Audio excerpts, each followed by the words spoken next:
하나님의 말씀은 야고보서 1장 3절에서 7절까지의 말씀을 한 절씩 교독합니다.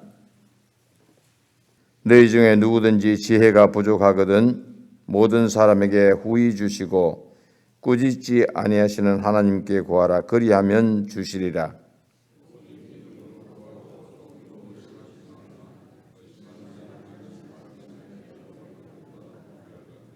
함께 읽겠습니다. 이런 사람은 무엇이든지 주께 얻기를 생각하지 말라. 아멘.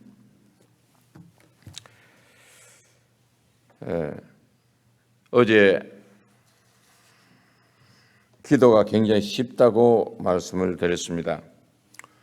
호세아 선지자는 여호와를 알라 힘써 알라 했습니다. 우리의 믿음의 대상자가 하나님이시라면 우리는 하나님에 대해서는 그 마음을 어떤 마음이 하나님이 원하실까를 전문적으로 우리가 연구할 필요가 있고 우리가 계속해서 하나님에 관해서 알아야 합니다. 하나님에 대해서 알고 나면은 그 다음에 우리에게 일어나는 문제는 내가 왜 하나님 앞에 부름을 받았느냐. 그것을 창세기 1장 26절에서 하나님은 하나님의 모든 지으신 세계를 다스리게 하시기 위해서 우리를 불렀다라고 했습니다. 한마디로 다시 말하면 사명자. 저희들이 하나님 앞에 부름받은 사명자라는 사실이 굉장히 신분적으로도 바뀌었을 뿐만 아니라 굉장히 자부심을 가질 만합니다. 그리고 하나님과의 이 대화는 하나님에 대해서 알았으면 우리가 대화 형식으로 하나님을 그렇게 기도하면 된다라고 했습니다. 그래서 여러분들이 기도를 얘기를 할 때에 기도가 어렵다라고 생각하면 도저히 기도가 나오지 않습니다. 여러분이 친구와 친구 사이에 대해서 대화를 하듯이 대화식으로 기도를 하면 됩니다. 그것을 다윗의 경우를 들어서 하나님 유다 한 성으로 올라가리이까 질문을 했는데 하나님은 올라가라 했습니다. 응답이었습니다. 그리고 어디로 가리이까 했을 때 그 다음에 하나님께서는 응답으로서 헤브론으로 갈지리라. 이렇게 하나님과 대화하면서 응답받는 그 기도야말로 저희들의 삶에 아주 평탄한 길로 갈 수 있죠. 그래서 너무 쉽다는 것입니다. 기도는 어려운 것이 아니라 쉬운 것이라 생각하시고 오늘은 우리가 기도를 할 때에 주의해야 할 사항들이 몇 가지 있습니다. 그러면 하나님이 원하시는 기도가 어떤 것이고 하나님이 싫어하시는 기도가 어떤 기도냐. 하나님 앞에 우리가 그 부분을 다루고자 합니다. 교회에 와서 우리가 무거운 짐을 가지고 세상에 있는 무거운 짐을 가지고 하나님 앞에 찾아 나왔습니다. 새벽기도에 나와서 하나님 앞에 기도합니다. 그런데 기도하고 난 후에 다시 그 문제의 보따리를 다시 재포장해서 갖고 가는 사람이 있습니다. 여기서 분명히 해결받고 내려놓아야 할 문제를 다시 갖고 가는 거예요. 그런 사람은 의심하는 사람입니다. 저도 그런 경우가 있었습니다. 기도원에서 제가 목사가 되기 이전에 평신도로서의 삶을 살면서 너무 질병 가운데서 바로 3개월 후면은 죽는다라는 이러한 병원의 의사의 진단이 떨어졌을 때 처음에는 굉장히 반항을 했어요. 너희가 뭔데 나를 죽는다고 하느냐? 죽고 사는 것은 하나님의 권한 안에 있다. 그래서 하나님 앞에 기도했습니다. 기도원에 가서 어떨 때는 5일, 어떨 때는 3일 내려오지를 않았어요. 그런데 한날은 기도 가운데서 성령의 불이 임해서 거기에서 이 불같은 성령이 임하니까 그것이 그냥 질병 가운데 있는 것이 막 이렇게 눈에는 환상이 보이면서 질병을 이렇게 치유해 나가시더라고요. 그 이후부터는 제가 하나님에 대해서 안 믿으려고 안 믿을 수가 없는 거예요. 의사는 죽는데 하나님은 살리십니다. 할렐루야. 하나님은 죽은 자를 살리시고 병든 자를 일으키시는 분, 능력이 많으신 분, 그에게는 무엇이든지 하실 수 있으신 분. 그분이 나에게 사명을 주셨다면 그 사명을 감당하는 그날까지 하나님은 우리를 붙들고 계시고 거기에서 힘을 불어넣어 주시는 것입니다. 그래서 보따리를 사지 말라는 거예요. 처음에는 그런 불같은 성령이 임해서 낫고 난 후에도 집에 돌아가서는 야, 이거 정말 나았을까? 이 의심의 마귀는 또 찾아옵니다. 열흘 동안 병원을 가서 대검정을 할 수가 없어요. 열흘 이후에 검진을 다시 했더니 어떻게 이런 일이 일어날 수 있느냐는 거예요. 어차피 하는 얘기는 하나님만이 하실 수 있는 일이었습니다. 그 자리에서 그렇게 고백하게 되는 것입니다. 우리가 무거운 짐을 가지고 왔다가 다시 무거운 짐을 재포장해서 갖고 간다는 것은 우리가 버스를 타고 짐을 가지고 버스를 탔어요.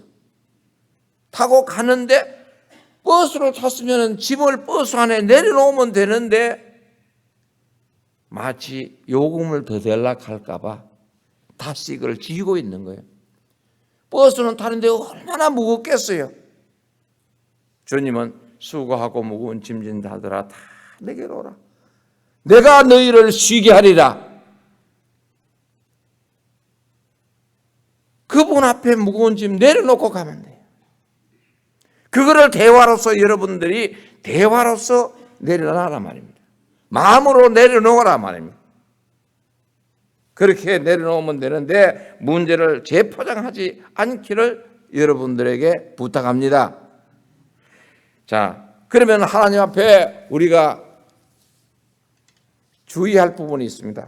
첫째는 책망받을 기도는 하지 말라는 거예요. 부자지간에서도 자녀가 부모에게 무엇을 요구를 할 때에 부모의 마음을 읽어가면서 무언가 요구를 해야 되는데 부모에게 책망받을 그런 일들을 하면 안 된다는 거예요. 하나님 앞에서도 마찬가지입니다. 기도의 응답은 하나님께서 알아서 하시는 거예요. 그런데 기도자가 어떤 날짜를 정해놓고 하나님 연날까지 하나님 이 문제를 해결해 주시지 아니하시면은 하나님 저는 이제는 신앙생활 하지 않겠습니다. 이렇게 기도하는 건방진 사람들이 있단 말입니다. 왜 날짜를 정하느냐요?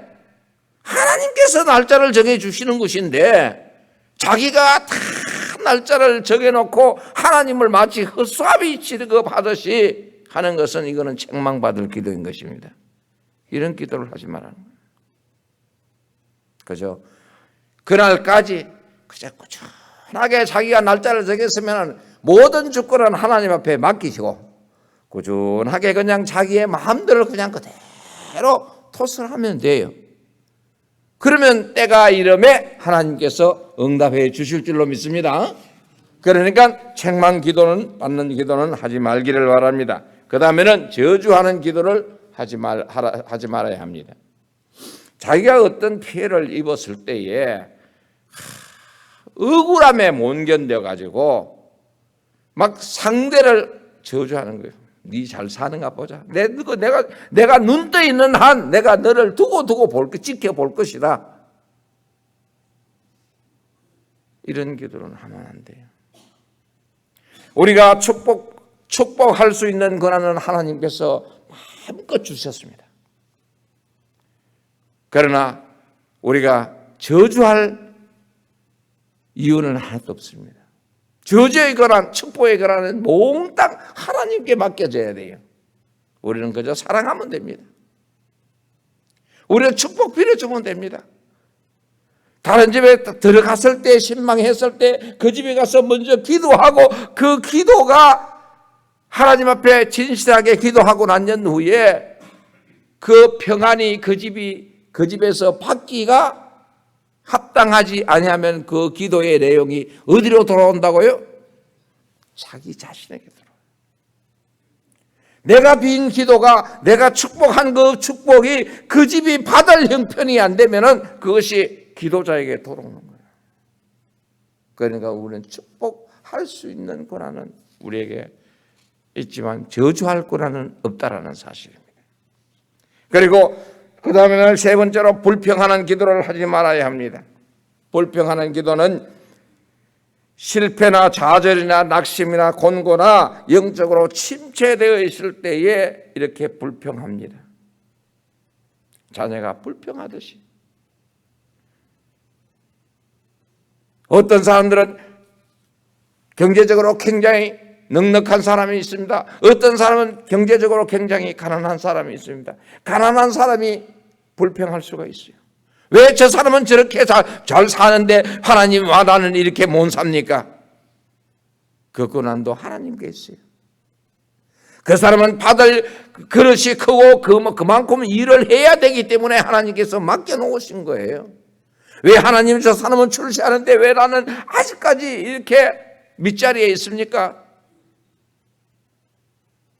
왜 나는 아직까지도 사원의 입장에서 벗어나지 못하고 있습니까? 하나님 편에서 보면 하나님이 네가 사원의 편에 있어서 네가 합당하면 그곳으로 하나님 두시는 거예요.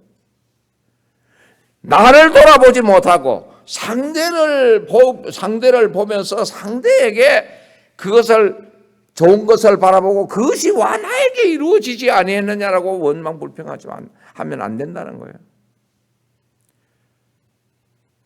우리가 상대의 입장에 가려고 그러면 그 사람이 얼마만큼 노력했는가? 얼마만큼 기도했는가? 얼마만큼 그 사람이 진실하게 살아왔는가를 우리는 달려가야 하는 것입니다. 미꾸라지가 올챙이적 생각을 하지 못합니다.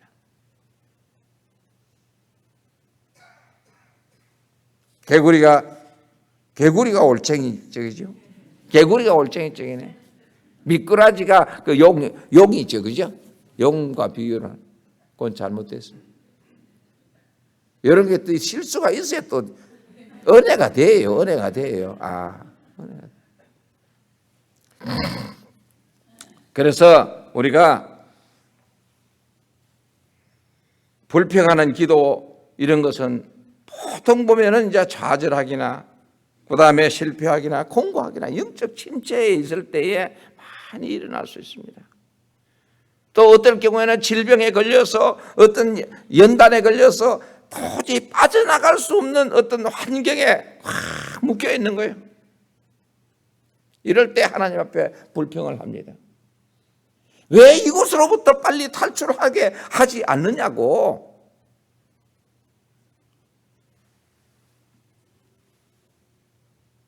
하나님께서 저희들을 사명자로 부른 자들에게 왜 그렇게 하나님께서 어떨 때는 인간의 편에서 보면 냉정하게 그렇게 하나님께서 하시느냐? 우리가 부모가 자식을 채찍질하듯이 자식에게 훈련을 시키듯이 그렇게 하는 거예요. 어느 부모가 자식이 고생하는 것을 좋아하시겠습니까? 그러나 그 자식이 고생해야 할 때가 있다라면은 그냥 부모는 침묵하고 계시는 거예요. 계속해서 끊임없이 자식에게 준다 한들 웅덩이 돌 던져 넣는 기인 같으면은 차라리 중단하는 것이 낫죠.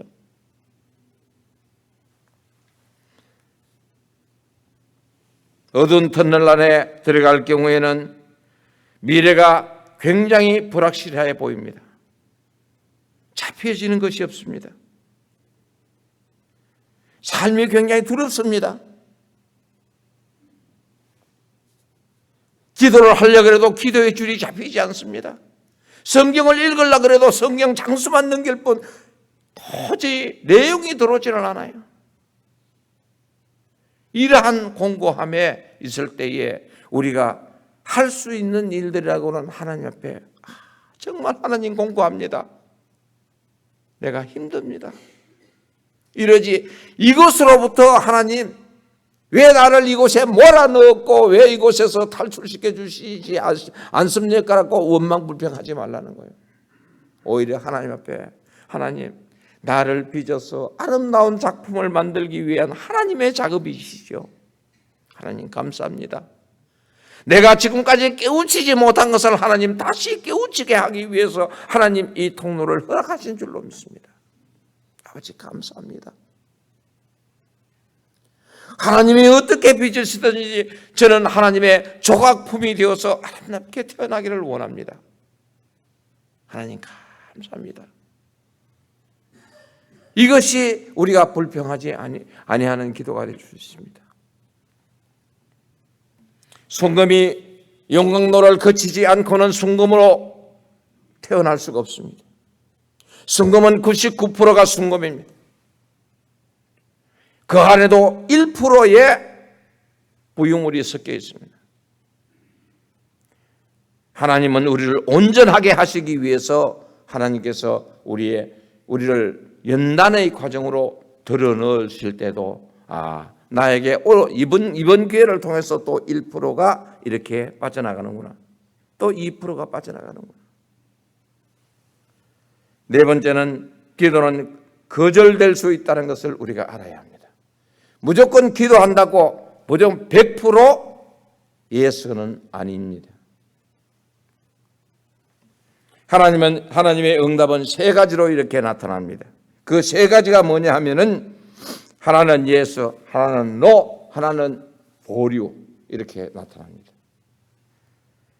우리가 성경에서 보면은 마태복음 15장 21절에서 28절에 가나안 여인과 예수님과 대화하는 장면이 나옵니다. 가나안 여인은 자기 딸이 귀신에 들렸어요. 엄마로서 얼마나 힘들겠습니까? 주님 앞에 나와서 내 딸을 고쳐달라고 합니다.